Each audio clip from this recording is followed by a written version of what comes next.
Salut, j'espère que tu vas bien. Aujourd'hui, je te propose un sujet hyper classique de post-bac, en particulier de prépa. Si tu rentres en prépa en septembre, je te suggère vivement d'avoir cherché cet exo, de l'avoir vu et de le comprendre en profondeur. Je te mets ici la première partie du sujet, donc la nature de la série harmonique qu'on définit. Je te laisse screenshot et chercher de ton côté. Et voici la deuxième partie du sujet sur la série harmonique alternée, cette fois-ci alternance de si. Je te laisse mettre pause sur la vidéo, chercher de ton côté, et on se retrouve tout de suite pour la vidéo. Première partie, nature de la série harmonique et constante gamma de l'air. On appelle série harmonique la suite de termes général Hn égale somme de k égale 1 à n des 1 sur k, c'est-à-dire 1 plus 1 demi plus 1 tiers, etc. jusqu'à plus 1 sur e. Première partie, mise en bouche. Montrer que pour tout u appartenant à moins 1 ou vers plus l'infini, ln de 1 plus u inférieur ou égal à u. La variable ici s'appelle u, elle pourrait s'appeler x, plus classiquement, ça ne change rien du tout. Alors, il y a deux façons de faire ça. La première, c'est d'utiliser une petite astuce, la concavité de la fonction ln de 1 plus x. La deuxième, c'est d'étudier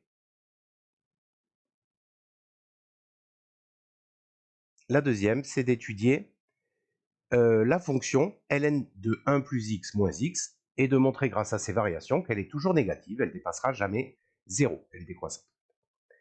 Donc moi j'y vais pour l'astuce avec la concavité. Donc je vais appeler soit f la fonction définie sur moins 1 plus l'infini qu'on nous a filé, à valeur dans R, qui à x associe ln de 1 plus x. Ou pourquoi pas avec des u, ça ne change rien du tout. F est dérivable par composé sur moins 1 plus l'infini.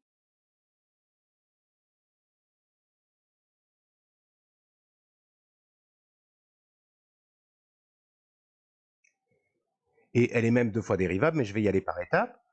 Pour tout x, donc strictement supérieur à moins 1, f' de x, c'est de la forme ln d'une certaine fonction u, donc u' qui vaut 1 ici, sur u. De la même façon, f' est dérivable sur moins 1 plus l'infini, j'écris pas tout, et du coup la dérivée de f', f seconde, qui elle est de la forme 1 sur u, c'est donc moins u' qui vaut toujours 1 sur u carré. Ceci est strictement négatif, ça se voit, c'est moins 1 sur 1 carré, et donc f est concave sur moins 1 plus l'infini.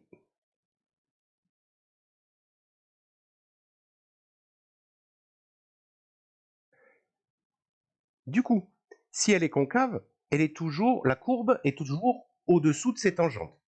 Donc, CF est au-dessous de ses tangentes.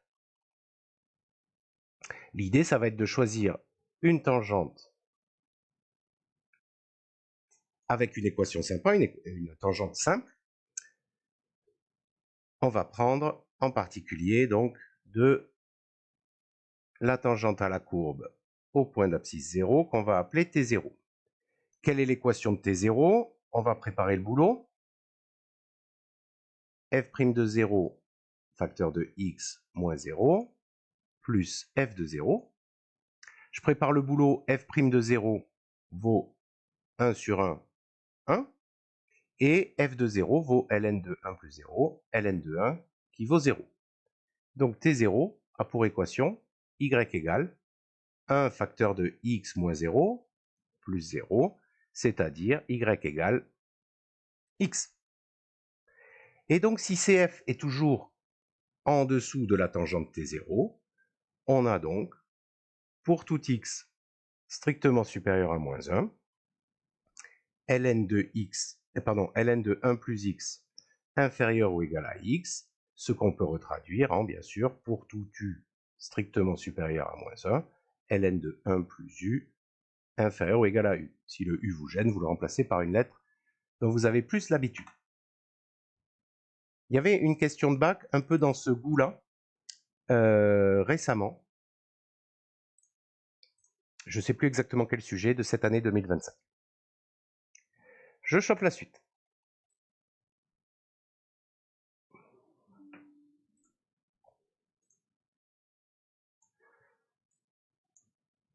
Nature de Hn. Donc je rappelle quand même que Hn, c'est la somme de k égale 1 à n des 1 sur k, et c'est défini pour k supérieur ou égal à 1. H0 n'existe pas.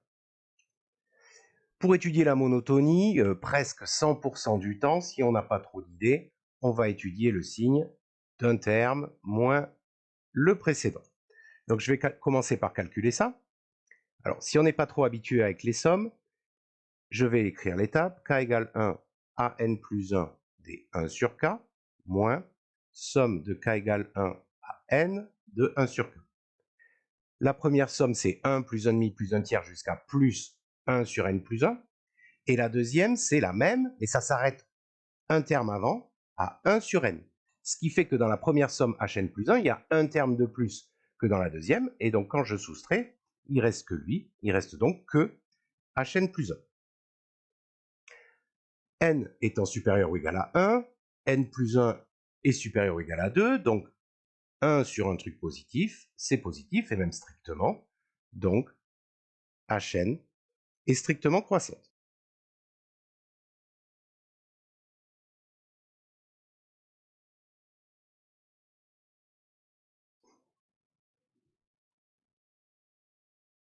Pas de difficulté dans cette question, à part si on se lance un peu trop vite, sans bien avoir capté ce que c'est Hn.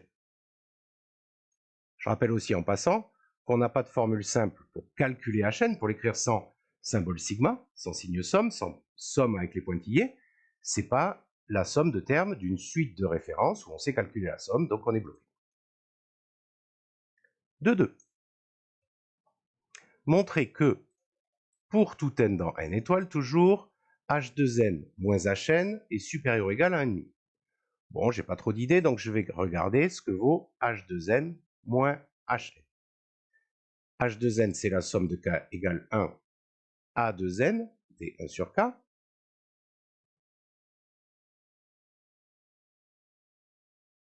Et Hn, toujours pareil, somme de k égale 1 à n des 1 sur k.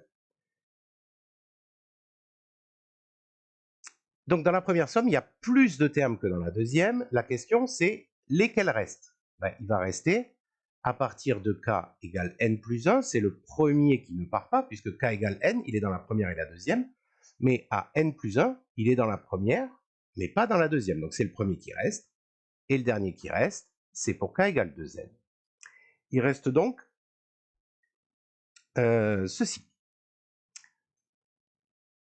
Or, donc vu qu'on veut minorer la différence, on va essayer de minorer cette somme, donc de minorer 1 sur k, c'est-à-dire de majorer k. Or, k, il est plus petit que 2n.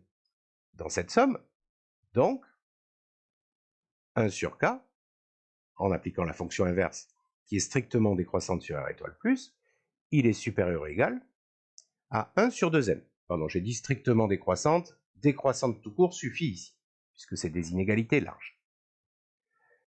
Donc du coup, dans ma somme, chacun des termes est supérieur ou égal à 1 sur 2n. Donc je peux dire que ma somme, elle est supérieure ou égale à la somme avec les mêmes indices. Et chacun des termes, je le remplace par ce minorant-là, 1 sur 2n. Sauf que, maintenant, 1 sur 2n ne dépend plus de k. C'est donc une constante. Et ajouter, pour k égale n plus 1 à 2n, ce nombre 1 sur 2n, c'est tout simplement prendre ce nombre qui ne dépend pas de k, et de le multiplier par le nombre de termes qu'il y a. Combien y a-t-il de termes là-dedans? Je rappelle la technique générale. Entre P et Q, il y a Q moins P plus 1 terme. Donc ici, ça donne 2n moins n plus 1, ce qui fait 2n moins n, n, moins 1 plus 1, il y a n termes. Donc ici, j'ai exactement calculé cette somme-là. Je simplifie par n, et donc ceci est supérieur ou égal à 1 demi. C'est ce qu'il fallait prouver, je suis content. Et donc bien sûr, ceci est vrai pour tout n supérieur ou égal à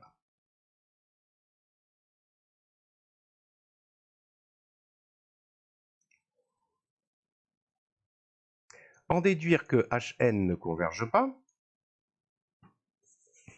alors c'est assez simple, on va supposer par l'absurde que Hn converge, et on va voir en quoi ça pose un problème, on va être à la recherche d'une contradiction, et du coup, si le fait de supposer que Hn converge nous amène à une contradiction, ça voudra dire qu'elle ne peut pas converger, et donc on aura prouvé qu'elle ne converge pas. Je l'écris, supposons par l'absurde que Hn converge, c'est-à-dire que la limite de Hn, c'est un certain L réel quand n tend vers plus l'infini. Alors, on va essayer d'exploiter cette supposition qui va s'avérer plus loin être absurde. Je vais regarder, du coup, je vais essayer d'injecter ça dans mon inégalité du dessus, puisque c'est en déduire. Donc, en déduire, direct, je veux utiliser ça. Donc, j'essaye de voir en quoi ma supposition peut bien se mélanger avec l'inégalité du dessus. Je vais donc regarder les limites de chacun des termes qui interviennent dedans. Pour la limite de Hn, c'est une simple composée de limites. La limite quand n tend vers plus l'infini de 2n, c'est bien sûr plus l'infini. Et la limite du coup quand grand N tend vers plus l'infini de h grand N, c'est plus l'infini. Donc par composé,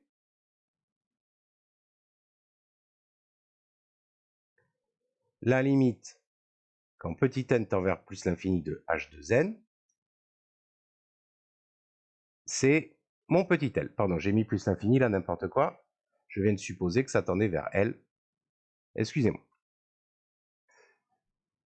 Donc, la limite du membre de gauche dans l'inégalité, c'est-à-dire h2n moins hn, c'est la différence entre deux limites finies, qu'on fait mon tableau pour ajouter ou soustraire des limites, c'est pas une forme indéterminée, ça me fait L moins L, c'est-à-dire 0. Or, d'après 2,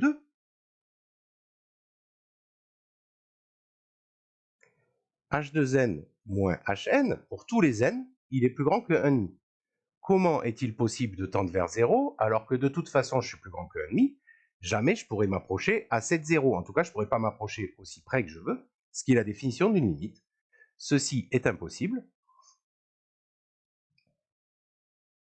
Donc ma supposition du début était absurde. Du coup, donc, Hn ne converge pas. Autrement dit, elle diverge.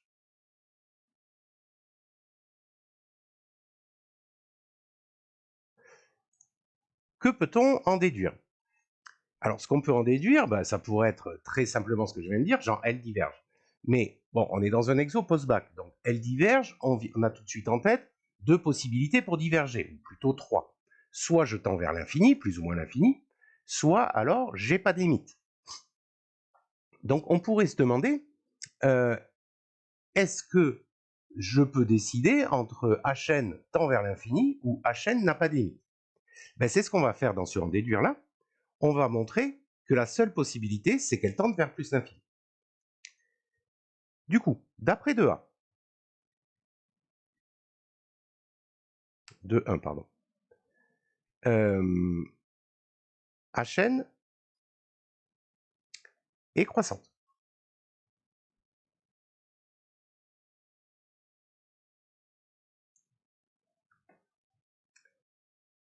La question, c'est est-ce qu'elle est majorée, auquel cas elle convergera? Ah ben non, ça c'est pas possible.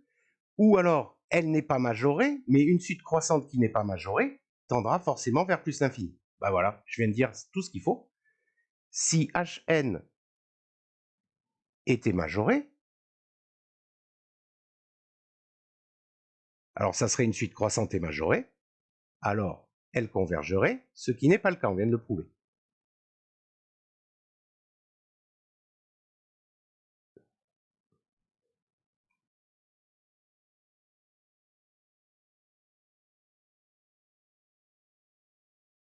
Donc, bah, elle n'est pas majorée. Donc, Hn n'est pas majorée.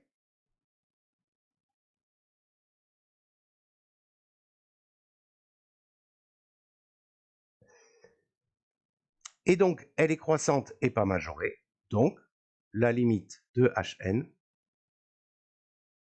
c'est plus l'infini. Si tu veux une bonne démonstration de une suite croissante et pas majorée tend vers plus l'infini, je te renvoie vers la vidéo d'Olgen, qui est hyper bonne, comme toutes ces vidéos d'ailleurs. Olgen, O-L-J-E-N, tu tapes ça et tu vas trouver.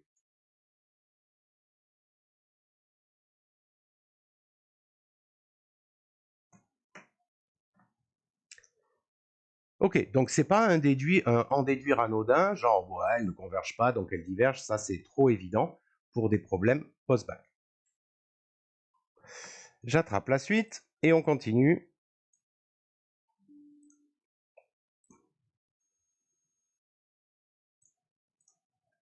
Petit 3, on va encadrer Hn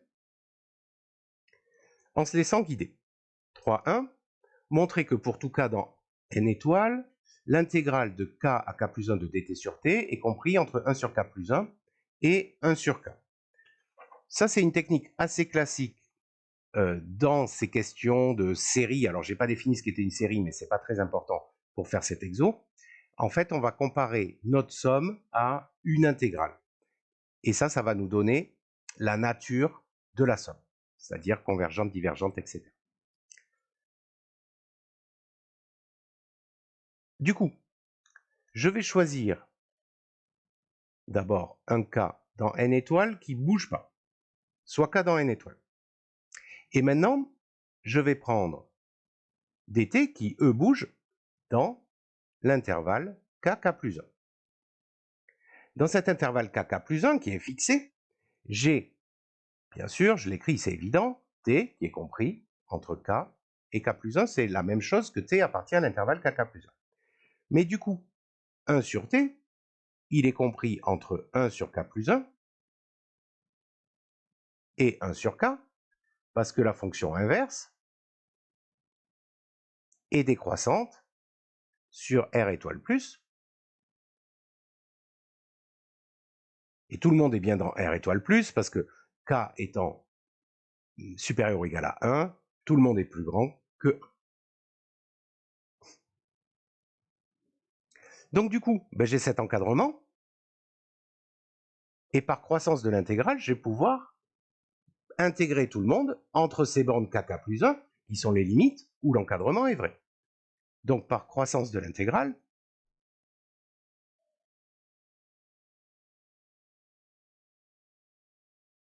les fonctions sont bien entendu continues, hein, j'ai le droit de les intégrer.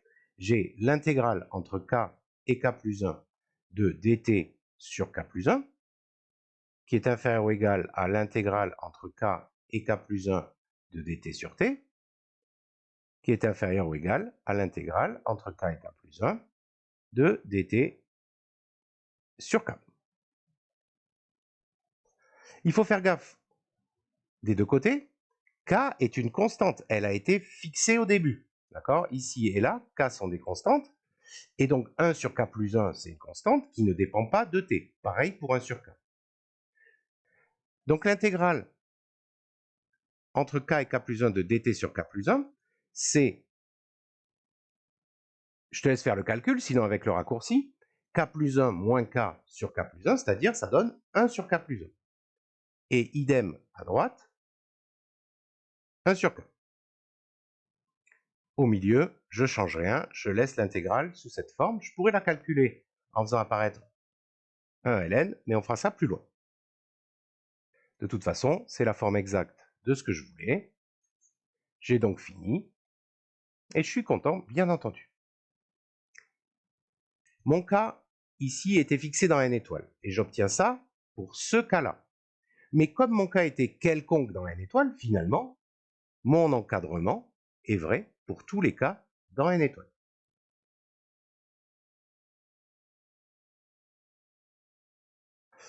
Nous y voilà. 3.2. En déduire que coup-ci, pour tout k supérieur ou égal à 2, avec un peu d'habitude, on voit un peu la supercherie arriver, on a un nouvel encadrement, mais ce coup-ci, il y a les intégrales sur les bords, et au milieu, il y a du 1 sur k qui nous fait franchement penser à ces deux machins que j'encadre ici. Donc l'intégrale, il faut trouver un moyen pour qu'elle aille sur les bords, et ce machin-là, il faut qu'il aille au milieu. Je le dis visuellement. Pour ça, on va distinguer les deux inégalités qui sont fournies ici. Ça, on va l'appeler 1, et celle de gauche, on va l'appeler 2. Si je prends celle de droite, par exemple, on imagine qu'il n'y a pas ça, ben, j'obtiens directement l'intégrale de k à k plus 1 de dt sur t, inférieur ou égal à 1 sur k, c'est-à-dire exactement ce morceau. Ah ben, du coup, il n'y a rien à faire. D'après 1, l'intégrale de k à k plus 1 de dt sur t est inférieur ou égal à k. On a déjà un morceau de l'encadrement du 3,2. D'après 2, ce coup-ci, je le réécris isolé pour bien qu'on y voit. J'ai donc 1 sur k plus 1 inférieur ou égal à l'intégrale de k à k plus 1 de dt sur t. Et ceci pour tout k supérieur ou égal à 1. D'ailleurs, ça, c'était vrai aussi pour tout k supérieur ou égal à 1. J'ai donc tout un tas d'encadrements qui commencent à k égale 1. Le premier, donc pour k égale 1, me donne 1 demi inférieur ou égal à l'intégrale de 1 à 2 de dt sur t. Le deuxième, 1 tiers inférieur ou égal à l'intégrale de 2 à 3 de dt sur t, etc. Et donc, je vais pouvoir réécrire ça en changeant l'indice k plus 1 en un nouvel indice. On va l'appeler peut-être différemment pour aider. On va l'appeler, je ne sais pas, j. Donc, pour tout j, je peux dire que 1 sur k plus 1, c'est du 1 sur j.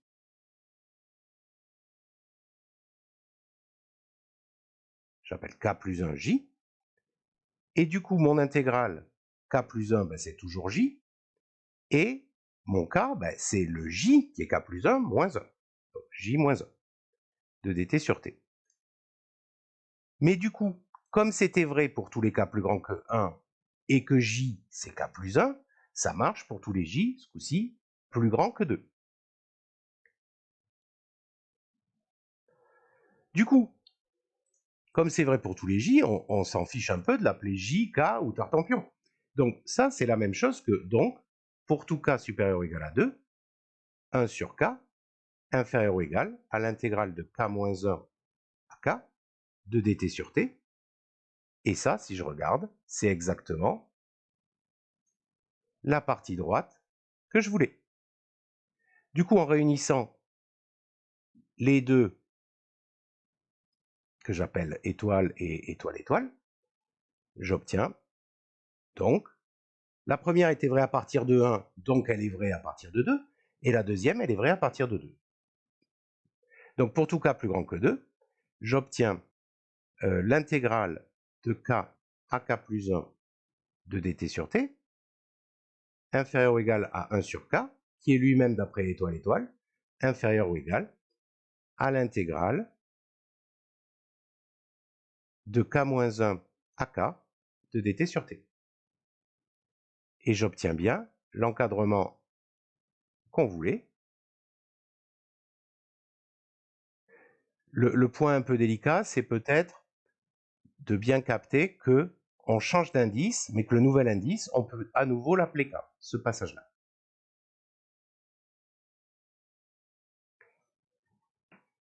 J'espère que tout va bien.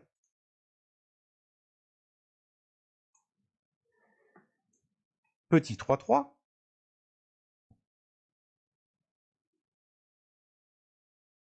Petit 3,3. Établir alors pour tout n supérieur ou égal à 2, j'ai hn au milieu, et j'ai, je sais pas, des ln à droite et à gauche, hn là. Alors les ln, ils me rappellent peut-être une intégrale de 1 sur t, celui-là et celui-là. Et les 1 sur k, comment faire pour obtenir hn? Ah ben il faut les ajouter les 1 sur k.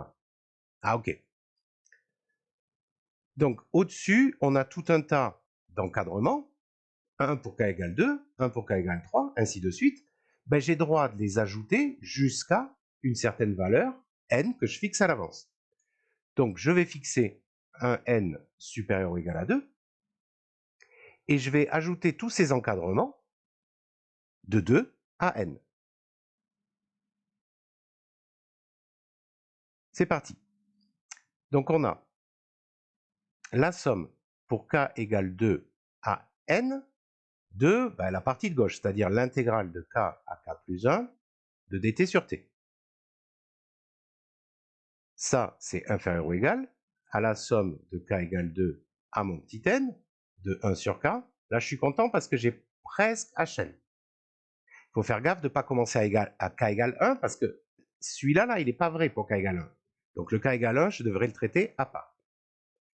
Et partie droite, la somme de k égale 2 à n de l'intégrale de k moins 1 à k de dt sur t. Ok, ça commence à ressembler à quelque chose parce que ici au milieu, j'ai presque hn. En tout cas, j'ai hn moins la valeur de 1 sur k pour k égale 1 qui manque, c'est-à-dire 1. Donc j'ai presque hn. Après, en ajoutant 1, je pourrais me retrouver avec hn au milieu dans l'encadrement. Je vais calculer à gauche et à droite. Et ça tombe bien parce que d'après l'inégalité de Chasles sur les intégrales, j'ai dit l'inégalité, bien sûr, l'égalité de Chasles sur les intégrales. La première, elle est de 2 à 3, puis de 3 à 4, et toutes ces intégrales-là, je les ajoute. Donc, du coup, ça me fait l'intégrale de 2 à n plus 1 de dt sur t. Et à droite, je commence à k-1 pour la première valeur de k, c'est-à-dire 1, et je finis à k pour la dernière valeur de k égale n, donc à n. J'espère que je ne vais pas trop vite. Du coup, je garde mon hn-1 bien au chaud au centre, et je vais calculer tout simplement l'intégrale des deux côtés. L'intégrale de dt sur t, c'est bien sûr ln de t entre les bornes 2 et n plus 1 à gauche, et ln de t entre les bornes 1 et n à droite. Ce qui fait que hn-1 est compris entre ln de n plus 1 moins ln de 2, et à droite, ln de n moins ln de 1, ln de 1 vaut 0. On y est presque, il ne reste plus qu'à ajouter 1 à tout le monde. J'obtiens donc 1 plus ln de n plus 1 moins ln de 2, et à droite, 1 plus ln de n. Je vérifie, c'est bien ce qu'on souhaitait. On l'a établi pour un certain n quelconque plus grand que 2, mais on n'a pas du tout spécifié lequel c'était. Donc ceci est vrai pour tous les n plus grands que 2.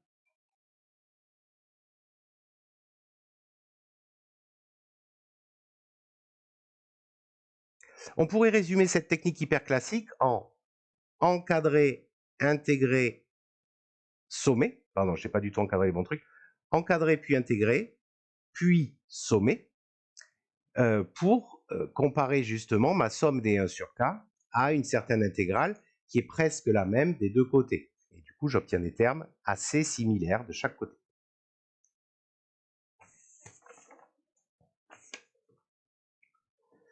Petit 4. Je récupère l'énoncé.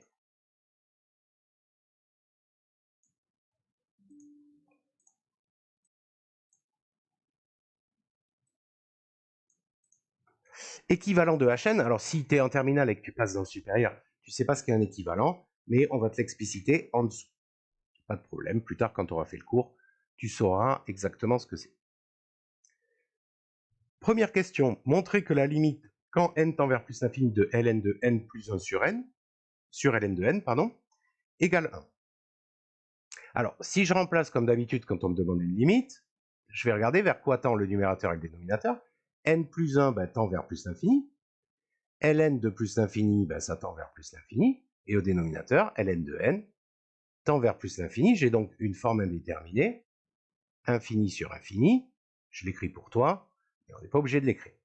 Du coup, l'idée, ça va être de transformer l'expression ln de n plus 1 sur ln de n pour faire sauter cette indétermination. Et dans toutes les formes indéterminées infinies sur infini que tu as vues, la stratégie, c'est de mettre en facteur le plus fort. Alors ici, ça va être la même stratégie, mais un tout petit peu plus alambiquée, parce que je peux très bien, dans le ln de n plus 1, mettre n en facteur. Et je laisse ln de n au dénominateur. Et du coup, ceci me fait numérateur ln d'un produit, les deux facteurs sont strictement positifs, donc pas de problème, ça me fait la somme des ln.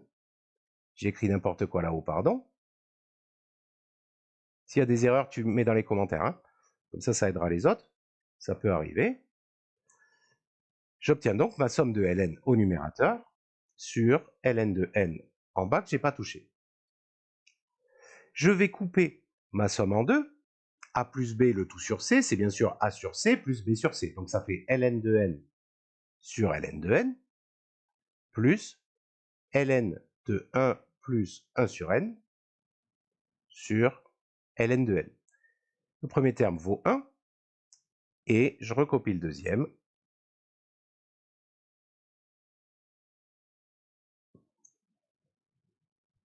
Je regarde maintenant sur cette nouvelle forme si ça a fait sauter la forme indéterminée. 1 sur n tend vers 0, donc 1 plus 1 sur n tend vers 1. ln de 1, ln d'un truc qui tend vers 1, tend vers ln de 1, c'est-à-dire 0. Numérateur, donc, tend vers 0. ln de n tend toujours vers plus l'infini. J'ai de la forme 0 fois 1 sur l'infini. Ici, du coup, tout ça tend vers 0. C'est ce que je vais spécifier. Et du coup, ln de n plus 1 sur ln de n tendra vers 1. C'est parti, je détaille un petit peu le calcul. On a la limite de 1 plus 1 sur n égale 1, ça je ne le détaille pas, c'est très simple. Or, limite de ln d'un truc, quand ce truc tend vers 1, ça tend vers ln de 1, c'est-à-dire 0, car ln est continu en 0, est continu en 1. Donc, en composant les limites, la limite de ln de 1 plus 1 sur n, quand n tend vers plus l'infini, c'est 0. Du coup, en divisant par ln de n qui tend vers plus l'infini, ça va continuer à tendre vers 0.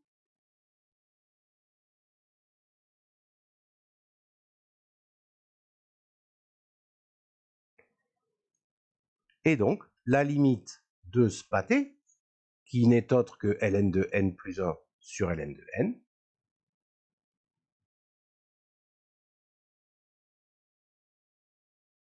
un plus un truc qui tend vers 0, bien sûr, tend vers 1, on ne détaille pas, c'est très simple.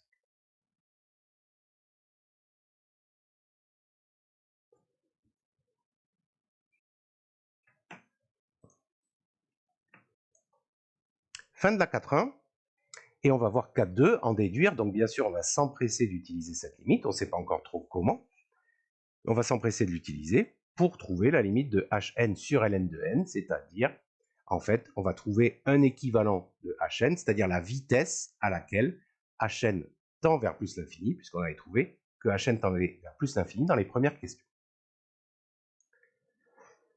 Alors, en utilisant E, je la remets, je vais la screenshot, comme ça on l'a.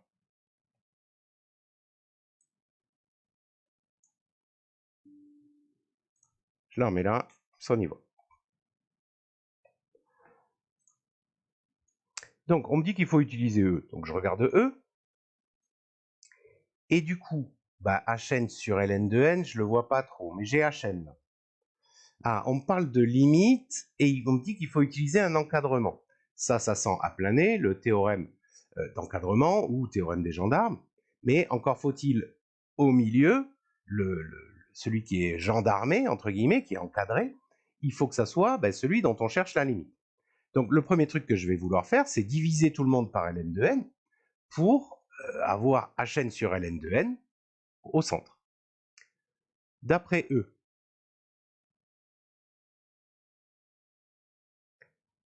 D'après E.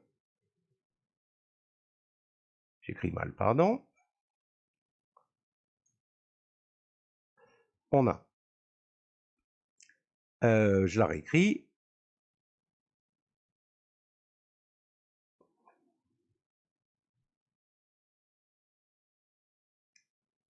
Donc, je veux diviser tout par ln de n, et ça tombe bien parce que n, il est plus grand que 2.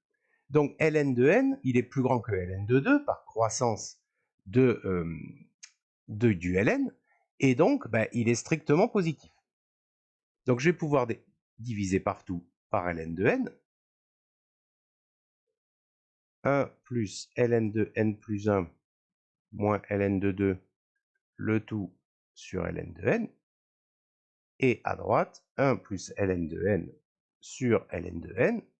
Ça, c'est parce que ln de n est positif, et même strictement positif. Divisé par 0, ça craindrait. OK. Je l'écris quand même, n est plus grand que 2, donc. OK. Au milieu, hn sur ln de n, on se le garde au chaud, c'est lui qu'on veut garder. Comme ça, avec un peu de bol, j'aurai sa limite avec le théorème des gendarmes. À droite, j'obtiens 1 sur ln de n plus 1, en coupant ma fraction en deux. Et à gauche, j'obtiens 1 moins ln de 2 sur ln de n, je vais les garder ensemble, plus ln de n plus 1 sur ln de n, je les coupe comme ça, parce que bien sûr, je garde en tête qu'il faut utiliser cette limite. Ok, je vais peut-être pas tout rédiger, je vais juste mettre comme ceci. Ln de n tend vers plus l'infini, donc 1 sur ln de n tend vers 0, et donc 1 sur ln de n plus 1 tend vers 1. Ça commence à sentir bon. Pour ma limite 1, encore faut-il que le gendarme de gauche tende aussi vers 1. Lui, on a dit, d'après 4,1, il tend vers 1. Et celui de gauche, c'est une constante divisée par un truc qui tend vers plus l'infini, donc ça tend vers 0.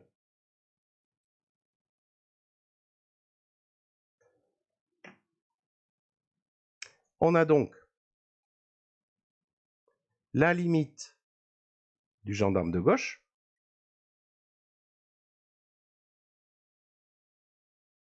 sur, pardon, pourquoi sur, est égale à la limite du gendarme de droite, égale 1. Donc, par théorème d'encadrement,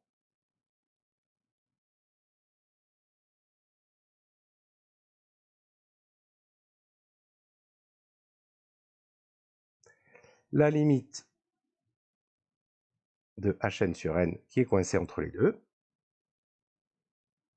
sur ln de n, pardon,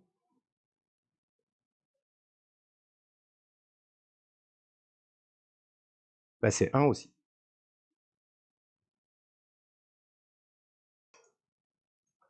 On dira plus tard que ceci veut dire, alors là je dis un peu quelque chose en avance, mais on dira et on écrira que hn est équivalent en plus l'infini à ln de n, ce qui veut dire que oui, comme on l'avait dit, hn tend bien vers plus l'infini, mais la question de l'équivalence, c'est plutôt à quelle vitesse il y va. Ben, il y va à peu près à la vitesse de ln de n, c'est-à-dire plutôt mollement. On sait que ln de n, il va moins vite vers plus l'infini, par exemple, que n, ou que racine de n. Bref, hn, il va vers plus l'infini, mais assez lentement.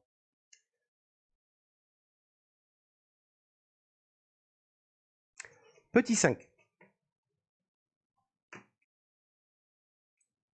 On va parler maintenant de la constante de l'air gamma, qui est un méga classique de cette suite d'exos. De toute façon, tous les exolés. Il y a même, on pourrait même continuer après la 5, mais j'ai décidé de couper là parce que c'est une vidéo de post-bac, de juste l'été entre le bac et la sup. C'est pas vraiment un exo entre la sup et la spé. Donc je pense que c'est bien de s'arrêter là. Mais bien sûr, il y a la deuxième partie sur la série harmonique alternée qui arrive juste après. Donc reste bien avec moi pour avoir tout. Montrer que la suite hn moins ln de n est décroissante, ben, je ne sais pas si tu es comme moi, mais moi dans ces cas-là, je ne me pose pas des masses de questions, je commence à regarder si je pouvais directement établir le signe de un terme de cette suite moins le précédent, c'est-à-dire ici, hn plus 1 moins ln de n plus 1 moins hn moins ln de n.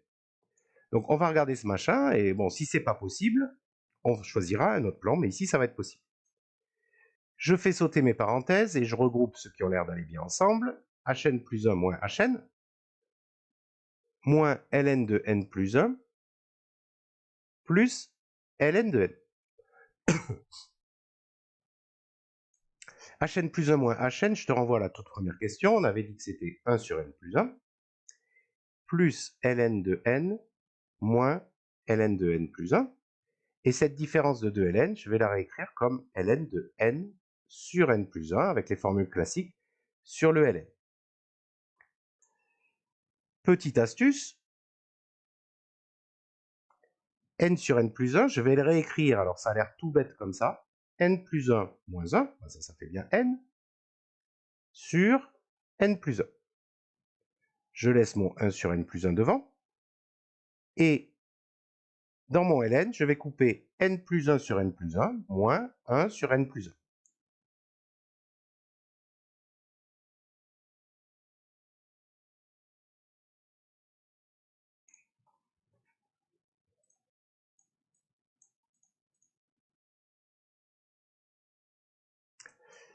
Du coup, n plus 1 sur n plus 1, ça fait 1.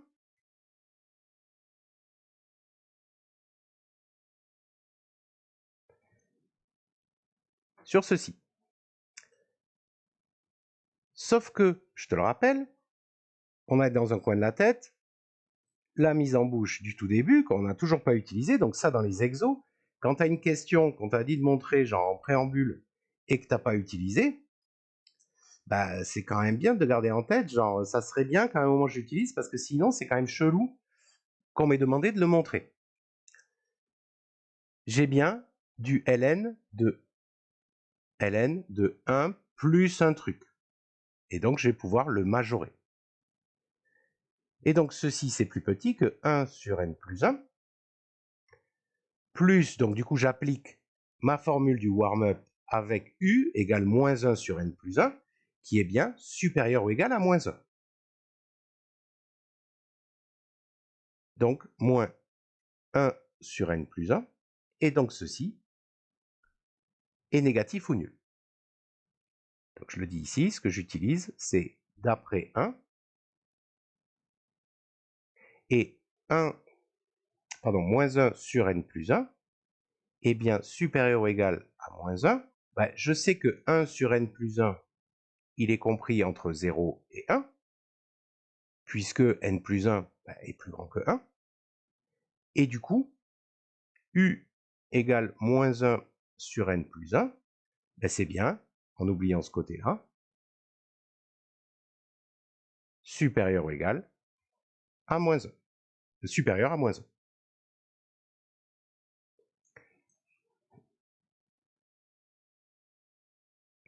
Donc, ma suite hn moins ln de n,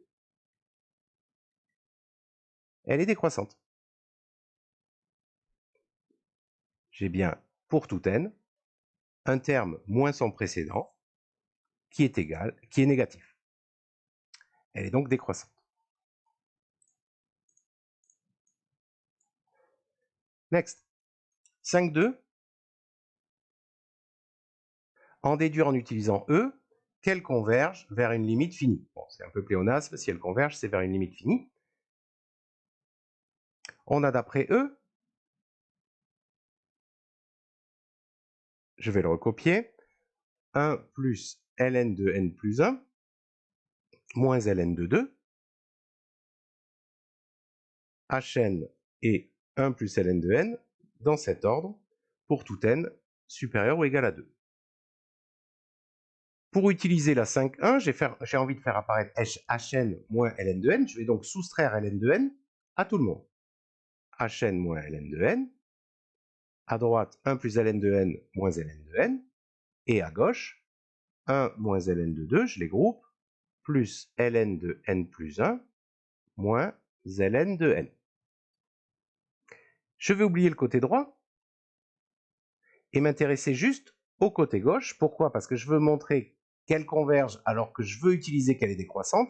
Je veux juste montrer que hn moins ln de n est minoré. Donc, hn moins ln de n est supérieur ou égal, au côté gauche, 1 moins ln de 2, plus ln de n plus 1 moins ln de n, c'est-à-dire ln de n plus 1 sur n.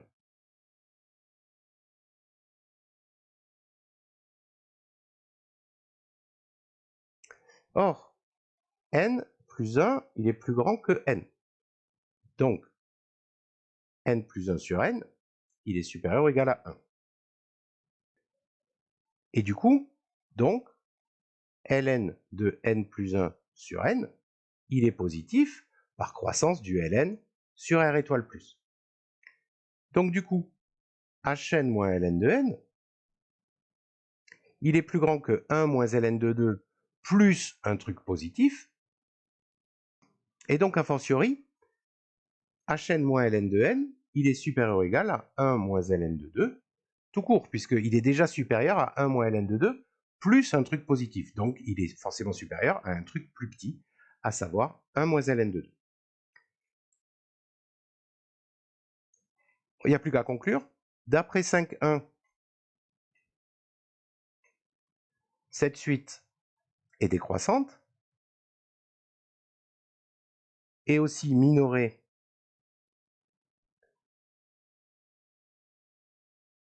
donc elle converge. C'est ce nombre-là qu'on appelle gamma, la constante d'Euler, en note, limite quand n tend vers plus l'infini de hn moins ln de n égale gamma, la constante d'Euler. Donc on a établi d'abord que hn tendait vers plus l'infini, puis qu'elle y allait à la même vitesse que ln de n, parce que la limite de hn sur ln de n c'était 1, et enfin on a la limite de l'écart entre hn et ln de n, qui se rapproche entre guillemets de plus en plus, je dis à l'arrache, d'une certaine valeur finie, qui est gamma. On pourra écrire plus tard que hn, c'est ln de n plus gamma plus une certaine suite que je vais appeler epsilon n qui, elle, tend vers 0. On va d'ailleurs utiliser ça dans la deuxième partie sur la série harmonique alternée. Félicitations si tu as tenu jusque-là, tu tiens le bon bout. On fait la deuxième partie sur la convergence et la somme, du coup celle-là va converger, de la série harmonique alternée. N'hésite pas, si ça te plaît, à mettre un like, à commenter, me dire si ça t'a plu ou éventuellement déplu, à t'abonner, et je pense que si cette vidéo a du succès, j'en ferai d'autres. Donc n'hésitez pas à me le dire, ça me permet tout simplement de savoir ce que vous en pensez. Partie B, convergence de la série alternée. Je te remets l'énoncé en entier, comme ça tu peux le screenshot, je l'avais mis au début, mais bon. Le voici.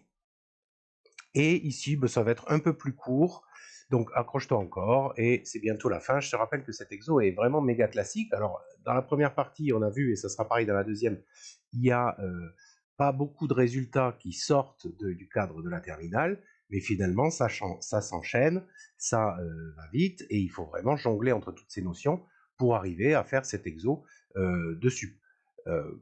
Si t'es perdu, ne panique pas non plus, c'est pas la peine de paniquer, c'est normal de trouver ça un peu compliqué quand on sort de terminale. Si par contre tu trouves ça très simple, ça c'est par contre une bonne nouvelle. Donc n'hésite pas à revoir les passages délicats, à faire une pause, à chercher par toi-même et à voir si avec une bonne nuit de sommeil, ça débloque pas un point, etc. Allez, on passe à la deuxième partie, convergence et somme de la série harmonique alternée. Donc en quoi elle est alternée? Ce coup-ci, on alterne en fait les signes, c'est-à-dire qu'on écrit la somme de k égale 1 à n, toujours, on l'appelle Sn, et non plus Hn, c'est la même somme, il y a toujours le 1 sur k, mais par contre, le signe alterne. Dès que k passe à k plus 1, il passe de plus à moins, ou réciproquement, Je te l'ai remis ici sous forme de somme sans sigma. Ça commence toujours à 1, parce que quand k égale 1, k plus 1 vaut 2, donc moins 1 au carré, ça devient plus 1. Et après, ben, k plus 1, il augmente de 1, donc ça, le moins 1 exposant k plus 1, ça devient moins 1 au cube, qui vaut ce coup-ci moins 1, donc moins 1 demi, plus 1 tiers, moins 1 quart, plus 1 cinquième, ainsi de suite. Et au dernier terme, ben, ça dépend de la parité de n, et ça termine donc par moins 1 exposant n plus 1 sur n. On commence par la définition de ce que c'est que deux suites adjacentes, et on va l'appliquer directo. Je le remets là. Donc on dit que UN et VN sont adjacentes si l'une est croissante. Alors la croissante, on va l'appeler UN ici. Bien sûr, on pourrait tout changer. On pourrait permuter UN et VN, ça ne changerait rien. VN décroissante, et la limite de la différence tend vers 0. Donc on va établir quelques petits résultats qui seront au programme l'année prochaine, mais qui là sont directement accessibles. On peut se faire les démonstrations pépère. Donc, petit 1.1, étudions la monotonie de Vn moins Un. Comme je l'ai dit à plusieurs reprises, pour étudier la monotonie d'une suite, on va regarder la différence entre un terme et son terme précédent. Donc, quel que soit n supérieur ou égal à 1, Vn plus 1 moins Un moins Vn moins Un égale. Je vais virer les parenthèses. Vn plus 1 moins Un plus 1 moins Vn plus Un, pas de problème. Je vais regrouper ceux qui ont l'air d'être un peu potes, les V d'une part, et les UN d'autre part, donc plus UN moins UN plus.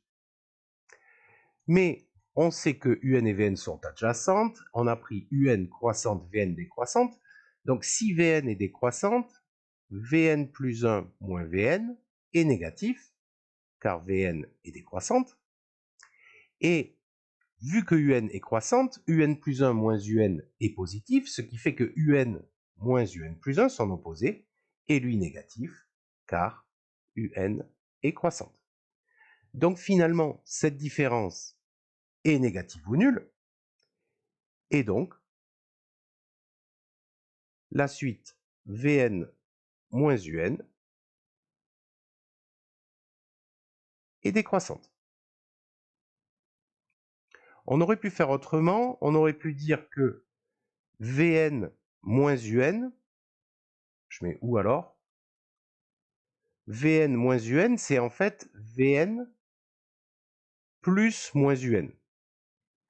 Vn, on sait qu'elle est décroissante, et comme Un est croissante, moins Un est décroissante, et donc ici, c'est la somme de deux suites décroissantes,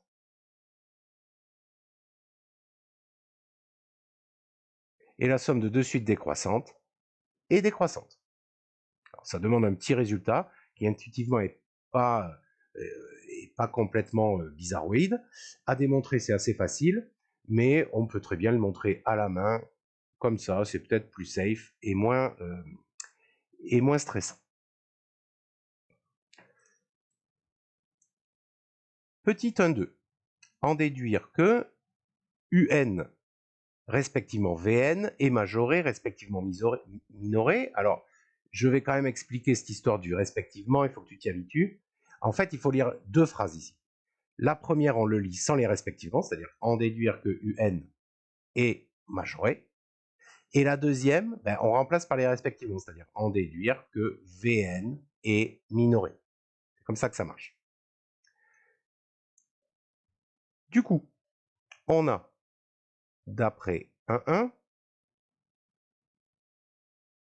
Vn moins Un décroissante. Et puisque les suites UN et Vn sont adjacentes, la limite de Vn moins Un vaut 0 par définition de ce que c'est que des suites adjacentes. Donc cette suite qui s'appelle Vn moins Un, mais qui pourrait s'appeler n'importe comment, genre Wn, c'est une suite décroissante et qui tend vers 0. Donc si ma suite elle décroît et qu'elle tend vers 0, ça veut dire que tous les termes sont positifs. Il n'y a pas d'autre possibilité. Donc pour tout n dans n étoiles, Vn moins Un est positif. Et du coup, je peux simplement réécrire ça en Vn supérieur à Un en ajoutant Un des deux côtés.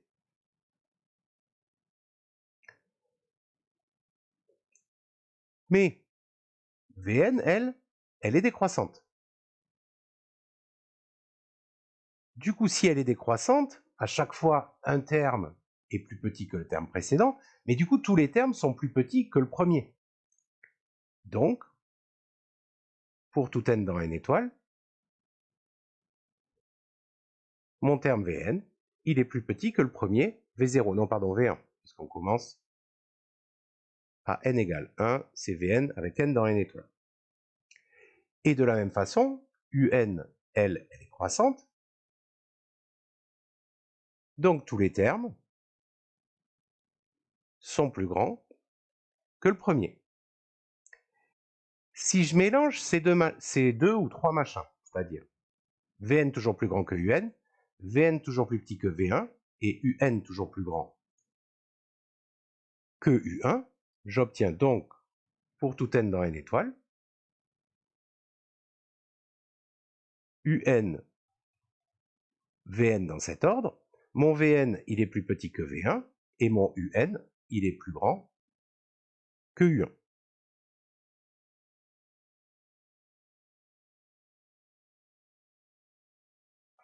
Donc,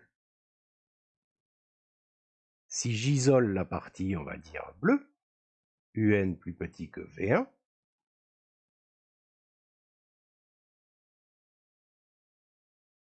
pour tout n dans n étoiles,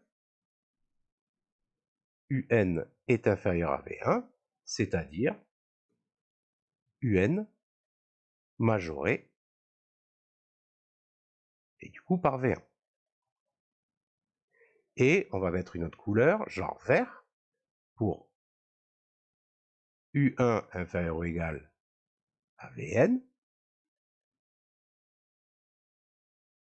Du coup, pour tout n dans n étoiles, U1 inférieur ou égal à Vn, c'est-à-dire Vn supérieur ou égal à U1, c'est-à-dire que Vn, elle est minorée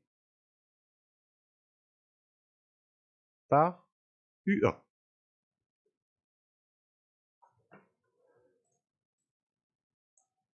Je fais suivre mon énoncé.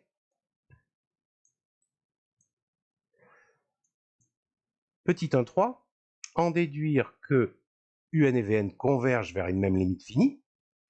Donc, je sais que Un est croissante. Croissante par définition de ce que sont des suites adjacentes. Et Un majorée. D'après 1,2.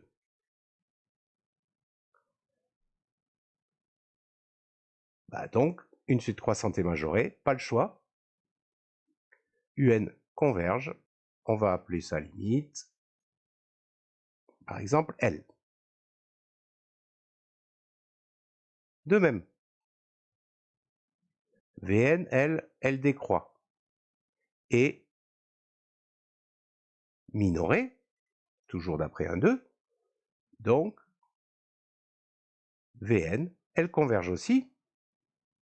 Mais attention, pour l'instant, rien ne dit qu'elle converge vers la même limite. Donc, je vais appeler sa limite à L, L'.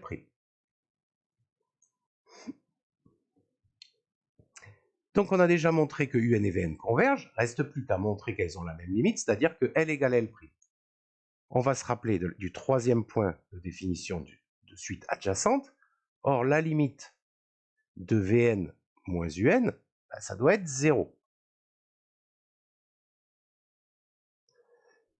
Et par ailleurs, d'après mes opérations sur les limites, si Un converge vers L et Vn vers L', la limite de Vn moins Un, c'est L' moins L. Donc, par unicité de la limite, si une suite converge, elle converge vers une unique limite.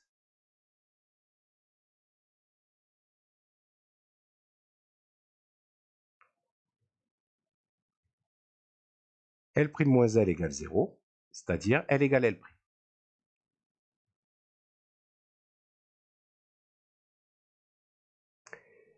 Et voilà, méga classique, ces histoires de suites adjacentes. On ne les voit pas en cours en terminale, mais l'idée, c'est 3 points à montrer. Une croissante, une décroissante, la différence tend vers 0. Et du coup, on vient de montrer que si je dispose de deux suites adjacentes, alors forcément, elles convergent toutes les deux et vers la même limite, ce qui va être hyper utile pour nous dans l'étude de cette série harmonique alternée. On y vient justement. Nature de Sn, on va montrer que les suites S de n, c'est-à-dire la sous-suite de Sn où je garde que les termes de rang pair, c'est-à-dire S2, S4, S6, S8, etc. Et S de n plus 1 avec que les indices qui sont impairs, donc S1, S3, S5, etc.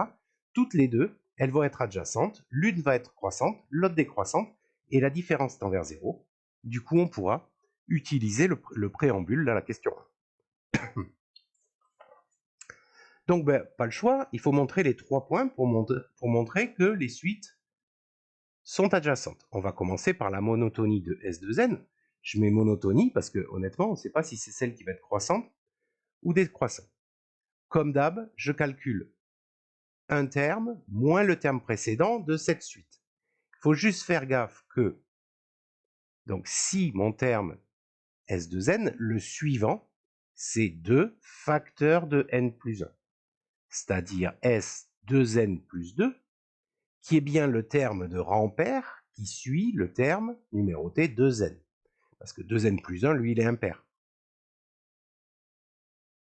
Et donc, j'obtiens ceci. Si je me rappelle ce que vaut Sn, je vais le remettre, parce qu'on n'en a pas encore parlé. Voilà Sn. Je vais donc obtenir dans S de n plus 2, il y a deux termes en plus que dans S de n. C'est un peu le même effet que pour Hn tout à l'heure, mais je passe au terme de rang pair après. Donc il y a le impair, puis le pair d'après. Donc du coup, il va rester dans Sn la valeur du terme général. Pardon, il va rester dans cette différence la valeur du terme général ici pour k égale 2n plus 2. Donc je le recopie, ça fait moins 1 exposant 2n plus 2 plus 1. Je mets le détail si tu veux, sur 2n plus 2, plus le terme juste avant, donc moins 1 exposant 2n plus 2, sur 2n plus 1. C'est les deux derniers termes dans S de n, que je t'écris là si tu veux. Pardon, je dis des bêtises. C'est les deux derniers termes. C'est les deux derniers termes dans S de n plus 2. Puisque S de n plus 2, c'est la somme de k égale 1 à 2n plus 2. De toujours pareil, moins 1 exposant k plus 1 sur k. Et S de n, c'est la somme de k égale 1 à 2n de moins 1 exposant k plus 1 sur k. Alors je vais réécrire le premier exposant. 2n plus 2 plus 1, ça fait 2n plus 3, pas de difficulté. Sur 2n plus 2. Et l'autre, je le laisse.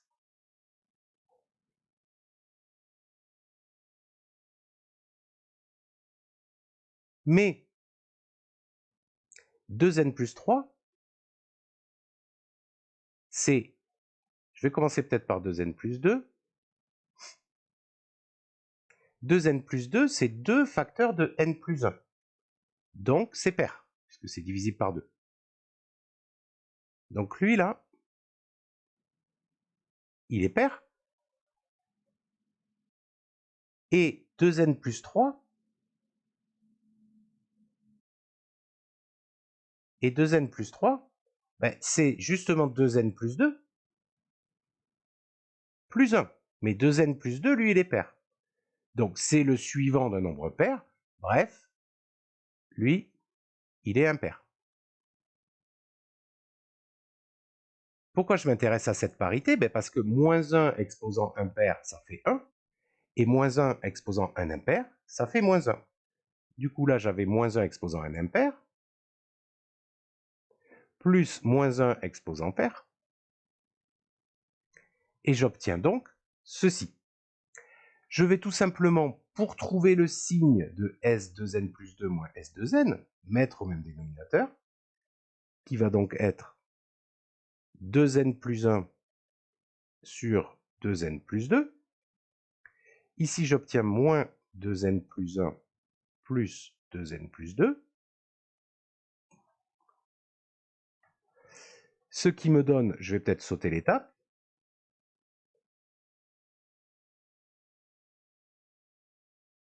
moins 2n plus 1, ça fait moins 2n moins 1. Le moins 2n de là, ce télescope avec le 2n d'à côté. Il me reste 2 moins 1, 1. Du coup, S2n plus 2 moins S2n est égal à ceci. N étant supérieur ou égal à 1, 2n plus 1 est strictement positif, 2n plus 2 aussi. Donc ceci est strictement positif. Donc S2n est strictement croissante, donc croissante en particulier.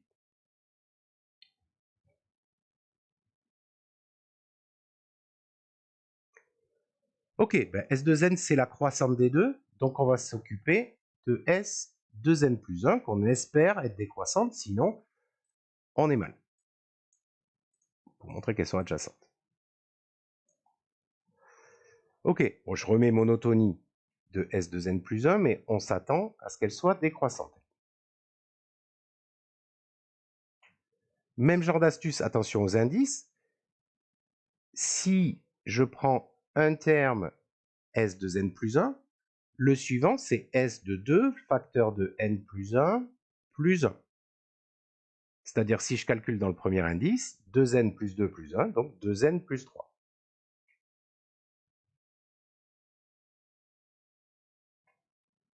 Oui, l'impair qui suit 2n plus 1, c'est 2n plus 1 plus 2, donc 2n plus 3. C'est normal. Ici, même genre de truc. Je te laisserai écrire la somme S de n plus 3 et la somme S de n plus 1. La différence, ça va être les deux derniers termes de S de n plus 3, à savoir moins 1 exposant 2n plus 4 sur 2n plus 3, moins 1 exposant 2n plus 3 sur 2n plus 2. Comme tout à l'heure, 2n plus 4, lui, il est pair, parce que c'est 2 facteurs de n plus 2. Et 2n plus 3, c'est 2 facteurs de n plus 1 plus loin plus 1, donc c'est impair.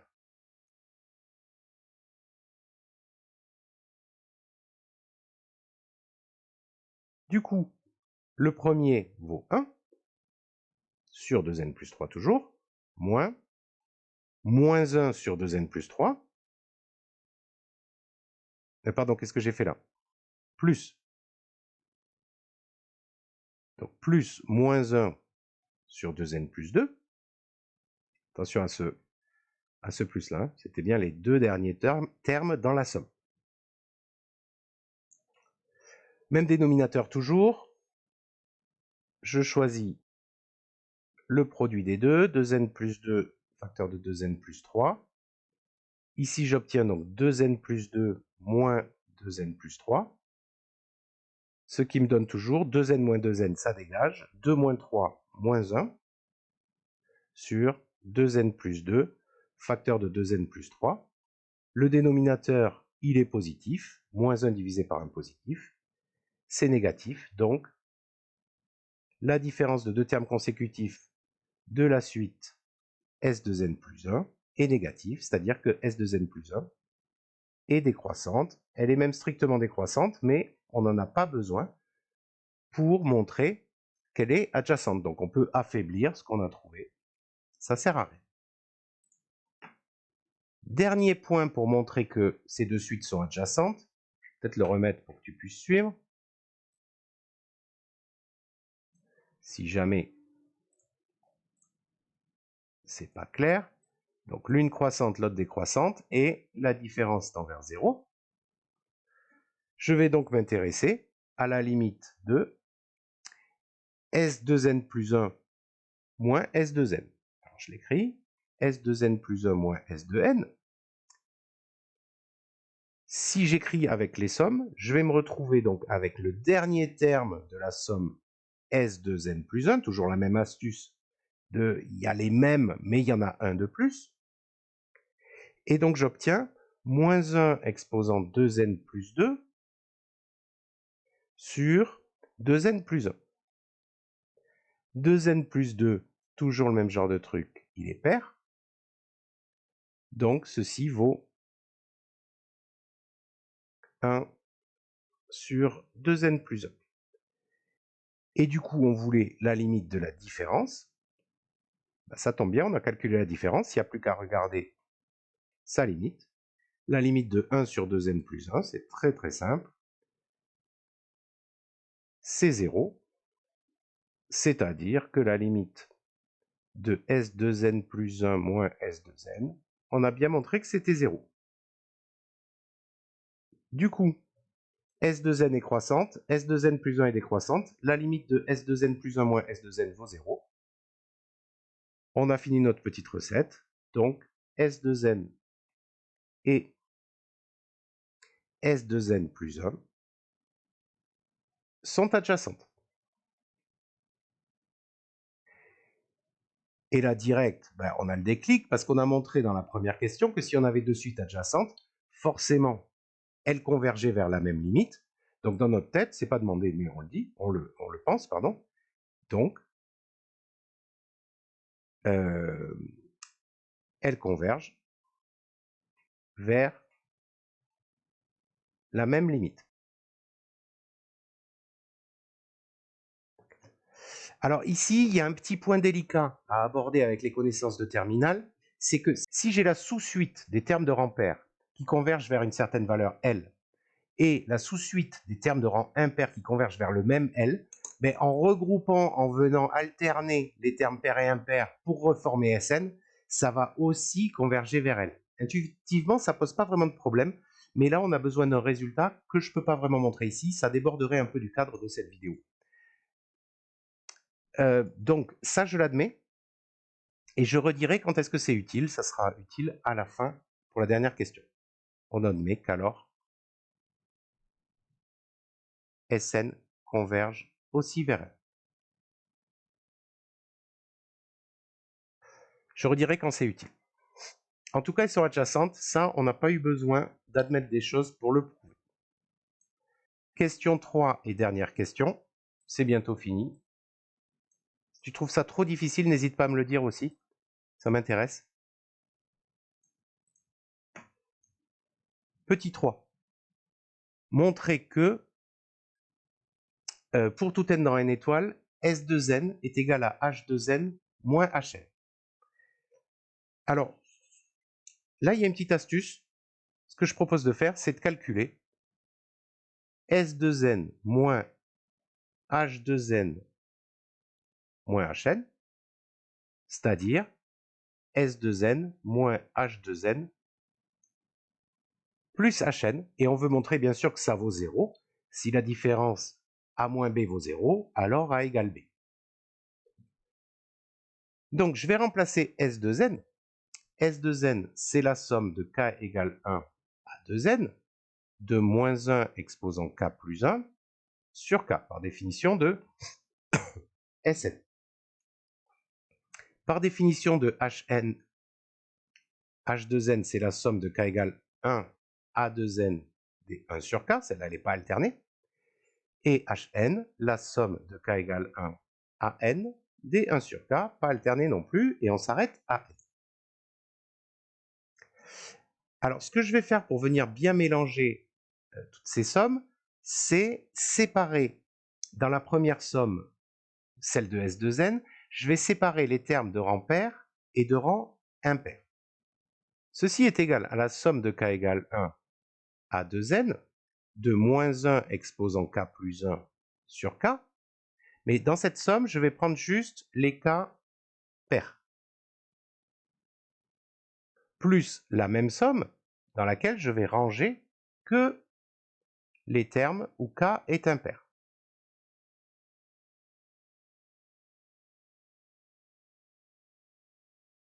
Donc, pour que tu captes bien, ça plus ça fait juste L.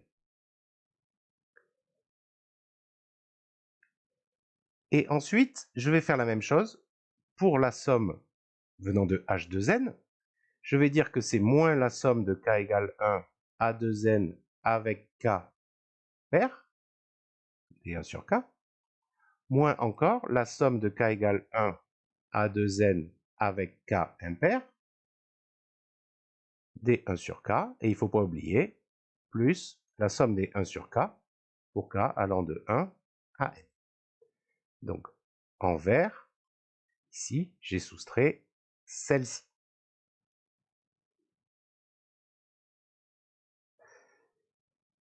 Dans la première somme, dans l'accolade rouge, K est pair. Donc K plus 1, il est impair. Donc le moins 1 exposant K plus 1, il vaut moins 1. Du coup, je peux dégager cet exposant un peu pourrave. Donc je remets que c'est ces indices-là, mais je prends que les K pairs. Et du coup, j'ai que moins 1 sur K.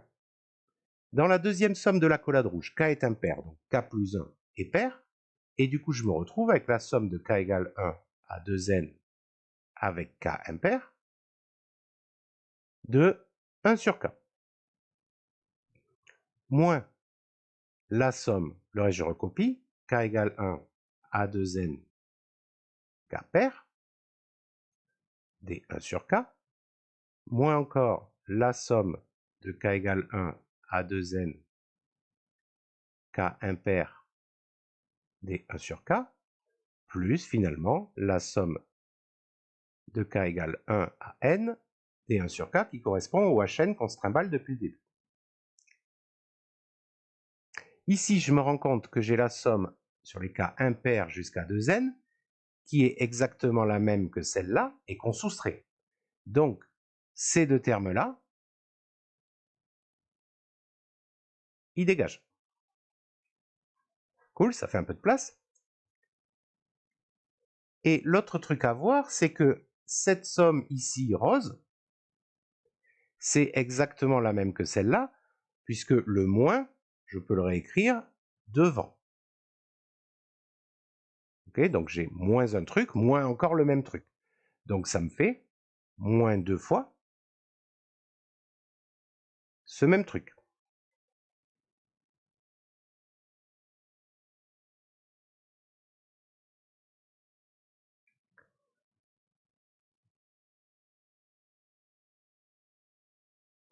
Et le reste inchangé.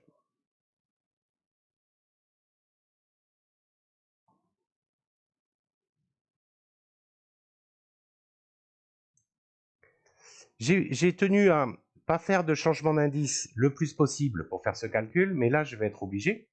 Du coup, comme K est pair, K c'est 2 fois un certain J, je vais poser K égale 2J. Lorsque K est pair entre 1 et 2N, la première valeur c'est 2. Mais quand K vaut 2, la première valeur de J, du coup, c'est J égale 1. La valeur suivante de K, c'est K égale 4, qui correspond à J égale 2. Puis K égale 6, J égale 3. Et finalement, quand K est pair et qui bouge entre 1 et 2N, le J correspondant, lui, il prend toutes les valeurs entières possibles entre 1 et N. Du coup, je réécris cette première somme en somme de J égale 1 à N des 1 sur J, des 1 sur 2J, c'est-à-dire 1 sur K. Je te laisse vérifier qu'on a bien exactement les mêmes termes. Et je recopie la suite, somme de K égale 1 à N des 1 sur K. Ici, du coup, par linéarité de la somme, j'obtiens moins 2 fois 1,5, somme de J égale 1 à N des 1 sur J, plus la somme inchangée, somme de K égale 1 à N des 1 sur K. C'est-à-dire, j'écris à côté, moins somme de J égale 1 à N des 1 sur J, plus la somme de K égale 1 à N des 1 sur K. Dans la première somme, l'indice c'est J, mais honnêtement, le nom de l'indice n'est pas important, on dit qu'il est muet. C'est-à-dire que la première somme, c'est 1 sur 1, plus 1 sur 2, plus 1 sur 3, exactement la même valeur que la deuxième, sauf que je la soustrais. Donc le nom de l'indice n'est pas important, je peux changer J en K, et j'obtiens donc moins somme des 1 sur K plus somme des 1 sur K avec les mêmes indices, c'est-à-dire 0. Donc finalement, j'ai prouvé mon égalité, la différence vaut 0, et j'ai donc prouvé mon égalité, à savoir, j'écris peut-être l'étape pour ne pas te perdre, S2N moins H2N moins HN égale 0, c'est-à-dire que pour tous les n plus grands que 1, S2N est égal à H2N moins HN. Bon, cette histoire de changement d'indice, c'est un peu délicat, mais j'ai essayé de le retarder le plus possible. Juste remplace dans les sommes et rends-toi compte qu'il y a les mêmes termes. Après, avec de l'habitude, tout seul, tu seras capable de faire des changements d'indice quand tu l'auras vu plusieurs fois. 3.2. En utilisant les résultats obtenus sur HN, en déduire la valeur de la limite de SN. Cette question-là, elle est aussi assez délicate, surtout que j'ai mis aucune aide. Donc, je te propose comme première aide, si tu es en train de chercher, c'est de écrire une certaine suite epsilon n. Je vais mettre, notons epsilon n, qui est égal à mon Hn harmonique de la première partie, moins ln de n, moins gamma. Cette suite-là, c'est assez simple de voir qu'elle tend vers 0. Parce que ma limite de Hn moins ln de n, c'était gamma. Et donc, si cette différence tend vers gamma, ça veut dire que si j'enlève encore gamma, ça fait un truc qui tend vers 0. Ou alors, de façon moins intuitive, cette suite moins gamma, elle tend vers gamma, c'est-à-dire vers 0. C'est plus simple de le voir comme ça. Donc, on va noter epsilon n, cette suite-là. On a limite de epsilon n qui vaut 0 quand n tend vers plus l'infini. Alors ça, quand on l'a jamais vu, c'est un peu dur d'y penser, mais je te donne ça comme indice et je te laisse rechercher à partir de là si tu es toujours avec moi et que tu es à fond dans cet exo comme moi. Donc on veut utiliser bien sûr ce qui précède, parce que ça n'a pas encore servi. Donc on a h de 2n moins hn, qui est une autre écriture, je le rappelle, de s de n. Ben, je vais remplacer avec l'expression d'epsilon n. Ça vaut donc ln de 2n, je vais remettre là si tu veux, soit hn égale du coup epsilon n plus ln de n plus gamma. Du coup, h de n, c'est epsilon de n plus ln de 2n plus gamma, moins hn, qui vaut epsilon n plus ln de n plus gamma.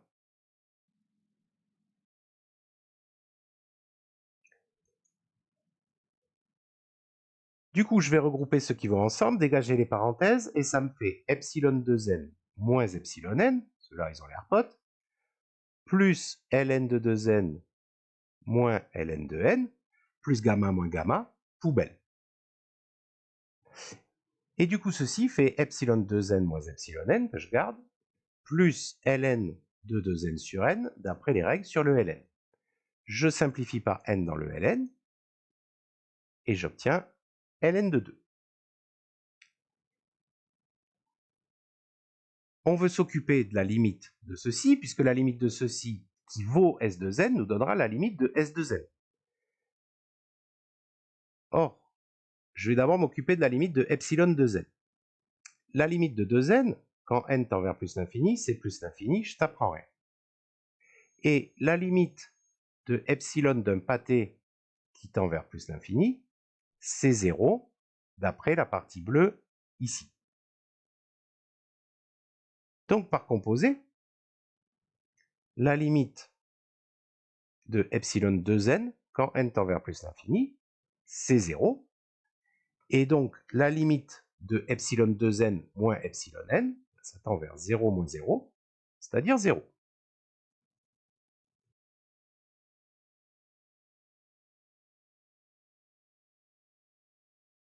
Ok, donc finalement, la limite de ceci, qui vaut en fait h2n moins hn,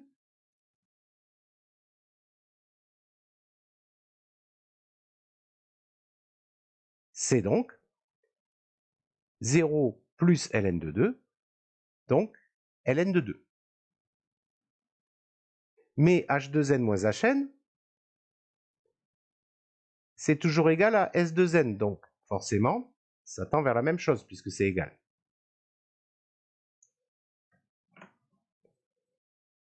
On a presque fini. Or, S2n et S2n plus 1 sont adjacentes. Donc, elles tendent vers la même limite d'après la partie 1, mais S2n, elle tend vers ln de 2. Donc, S2n plus 1 aussi. Et c'est là qu'on a besoin du côté imbrication, emboîtement, tu l'appelles comme tu veux. Si les termes de rang pair, ils tendent vers un nombre genre ln de 2, et que les termes de rang impair, ils tendent aussi vers ln de 2, même s'ils n'y vont pas tout à fait à la même vitesse, il faudra juste se caler sur celui qui va le plus lentement, et du coup, tout ira bien pour la limite de Sn qui sera bien la même. C'est là qu'on admet. Donc, admis, la limite de Sn, c'est aussi ln de 2. Pour démontrer ça, le fait que les termes de rang pair et impair tendent vers un truc, alors toute la suite tend vers ce truc aussi, il faudrait rentrer plus les mains dans le cambouis sur la définition précise d'une limite. Mais bon, la vidéo est déjà assez longue, je t'épargne ça, juste ressens-le, et ça ira très bien pour le cadre de cette vidéo. C'est la fin de cet exo. Bon, j'espère que tu n'en as pas trop bavé. J'avoue que c'est un peu dur quand on est en terminale, mais tous les outils, je le répète, sont accessibles quand tu es un bon élève de terminale. Donc, si tu vas en post-bac et que tu feras des maths, genre en maths sup, c'est des choses que tu dois savoir commencer à t'entraîner à enchaîner dès cet été dans l'idéal, même si bien sûr ça n'empêche pas de se reposer et de prendre des forces avant la rentrée. J'espère que ça t'a plu. Si c'est le cas, tu mets un pouce, tu partages, éventuellement tu t'abonnes. Si cette vidéo a du succès, je pense que j'en ferai d'autres parce que je trouve que ces exos un peu au long cours, ils sont intéressants. Voilà, j'espère avoir des retours positifs. Si c'est pas le cas, tu me le dis aussi, parce que c'est trop compliqué, parce que c'est trop long, parce que je sais pas quoi. Tu me donnes des arguments pour que je fasse un truc qui plaira plus la prochaine fois. Je te dis à la prochaine, porte-toi bien et travaille bien. Ciao.